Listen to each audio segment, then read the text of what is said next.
Hiya. So one of the topics I said I was going to discuss about um, on my YouTube was, or rather is, um, things I did, things I did basically to prepare myself for VBAC, a successful VBAC. I know, like I said on my TikTok, I know most of the stuff is not applicable to everybody, but it was applicable to me. So this is me sharing my own experience. Okay, so let's get right into it. I have them on my phone, so I'm just going to read out the heading, then expatiate. So the first thing on my list was read. I did a whole lot of reading. When it came to reading, I did a whole lot of research. I read as much as I could. I read as much material as I could find. I was always on the NHS website every day, reading and learning. I used Bounty. I used what's the other one? It's on my phone. I used Bounty. I used Emma's Diary. I also made use of Mom and Baby. Then I used the NHS website. I used TikTok. I used Google. Google was my best friend. I used YouTube. I watched a whole lot of pregnancy related content and did a whole lot of research. Everything that came to my mind, I read. I read a whole lot. I read a whole lot. I made sure to educate myself on all options, anything I could find. But yeah, that's what I did. The first thing I did was read. Number 2, I did a whole lot of exercise. I'm not going to try and sound like I was a workout guru, no. But I was quite active. I tried to be active from when I found out, because I found out I was pregnant at about 11 weeks. Imagine. Yeah, I found out I was pregnant when I was about 11 weeks gone.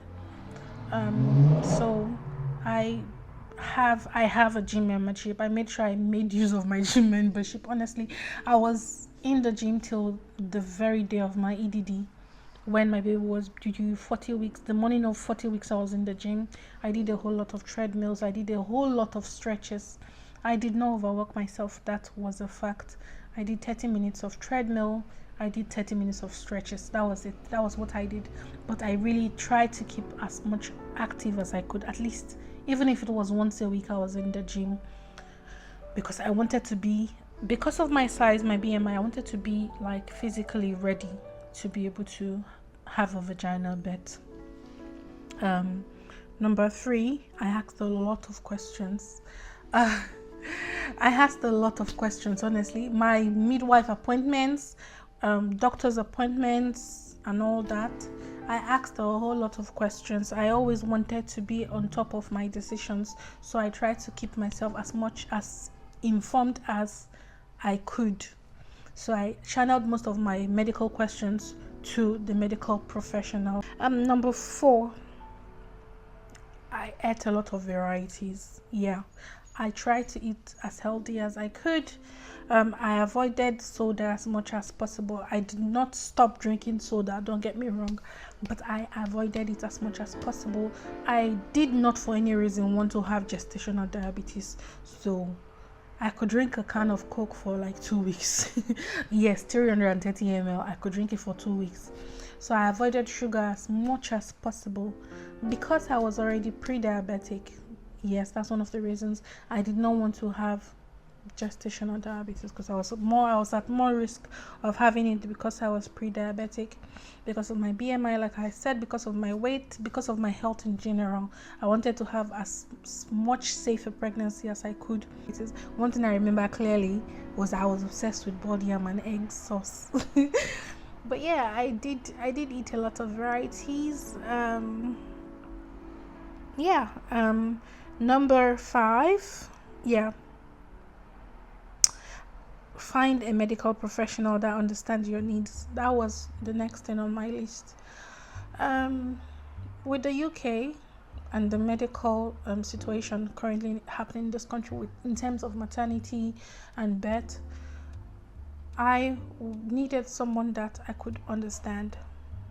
Yeah, I said it. I needed someone that I could understand. So I kept asking questions till I was able to find a medical professional that understood me. So most of my informed decisions were guided by a Nigerian doctor. Yes, I needed to be able to communicate with someone that has experienced childbirth, or rather child delivery, from my perspective. So I asked questions. When I eventually found the right person, I asked a lot of questions. And he helped me, guided me to make the right decisions that eventually led to the outcome I wanted. Number 6, prioritize your mental health. Prioritize your mental health. Stay away from stress. This one, I can't even begin to tell you about it. I had a whole lot of things going on in my life behind the scenes when I was pregnant that would have weighed on me if I allowed it. But no, I had to settle a whole lot of boundaries with people, even down to nuclear family. I had to set a whole lot of boundaries. I had to put people in their places so it will not affect my mental health. I made sure that my mental health was always in a good place. Even in my job role, I laid down my request on time. I did things that I knew would benefit me every step of the way. I would normally let things slide and just accept some things that would affect you. That's one thing. We all tend to do it from time to time. But throughout my pregnancy, up until I had my baby, I made sure that I put me first at every step of the way. Number 7, keep your mouth shut. Yes, this one, I have to speak clearly on it because a lot of people will not understand what I mean by keep your mouth shut. Your pregnancy information should only be discussed with medical professionals and your close friends. And this part, a lot of us tend to want to give information out. A lot of us tend to want to be open and speak about our pregnancy journey with everybody.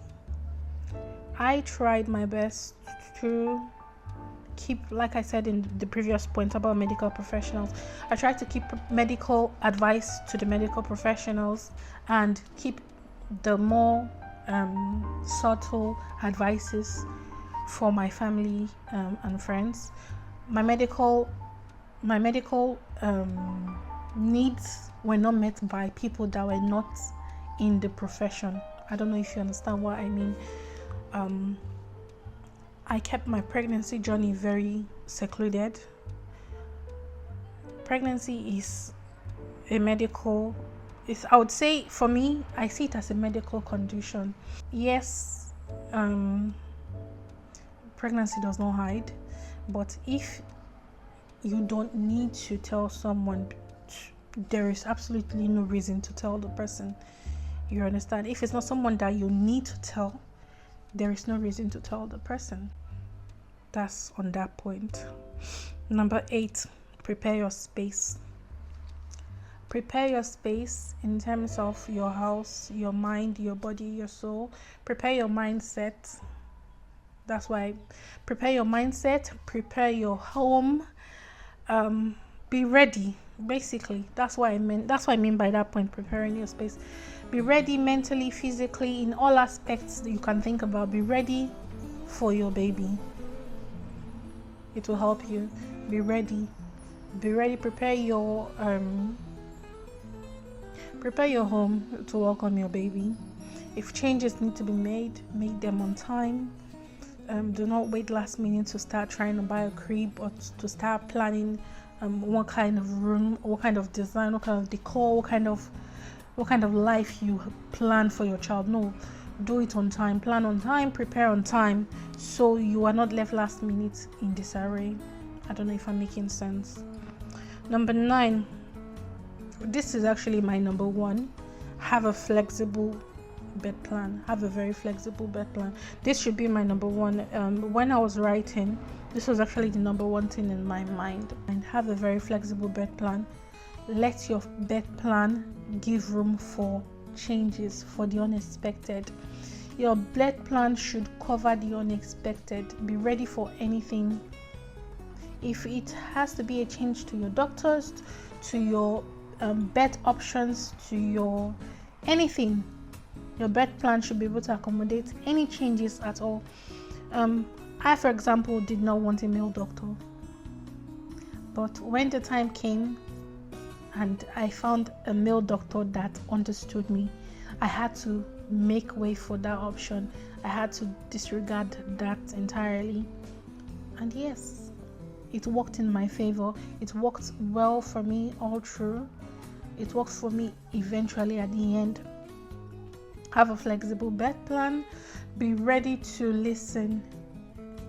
Yes, if it's not in your paper, be ready to listen, even if it's not what you want or what you planned for, because pregnancy will test you, and it's not always going to go the way you expect or the way you plan. So be ready for any changes. Be ready to accept any changes that may come up. Number 10, which is something I did, document everything. I don't even need to speak more on this. Document everything. Write down everything, every conversation you have. If it's something that you feel is crucial to your journey, document it. If it's something that was said in exchange between you and your medical professionals that you feel needs to be reviewed, document it. If it's your journey, just the way I did, document your entire journey. It helped me a lot because I understood my pregnancy better by being able to reflect on things that happened the previous week. And I honestly would not have remembered any of that if I did not document. So I tried as much as possible to document everything. My bed plan was written down and was in my bed note. Like, everything was documented for me. I tried my best to have as much documentation all through my pregnancy as I could. Number 11, attend your appointments, please. Ladies and gentlemen, ladies are meant to join. Attend your appointments. Do not take them for granted. Some people tend to skip their appointments. They don't take it seriously. They believe that, oh, it's the same thing that they said last week, they're going to say again. No, attend your appointments. My medical personnel were able to spot something with baby at a time during my pregnancy because I attended my appointments. Roughly around between 30 and 35 weeks, they spotted something, and it wasn't something serious. It did not affect him in any way, but it was something that helped me make an informed decision as well, because I was aware, because I attended my appointments. It will help you make informed decisions. So please do not skip your appointments. Take your appointments seriously. And finally on my list, because this video is already 16 minutes, I don't want it to be more than 20 minutes, is rest. Brothers and sisters, put your leg up when you're pregnant and rest. Take your maternity leave. Don't wait till you are put into bed. Do not put to bed in the office. Please take your maternity leave. There's absolutely no reason for you to be overworking yourself. Take your maternity leave when you feel the need to. But please don't wait till you're about to put to bed. Like I said, get enough rest. You need rest. Your body needs rest. Your baby needs rest. Rest as much as you can. It will help you have a good and easy birth. Get as much rest as you can, because when the baby comes, they say it, when the baby comes, you are not going to be sleeping anymore. So get the rest now that you're pregnant, now that you still have control over the baby. Rest as much as you can. And that's it, guys.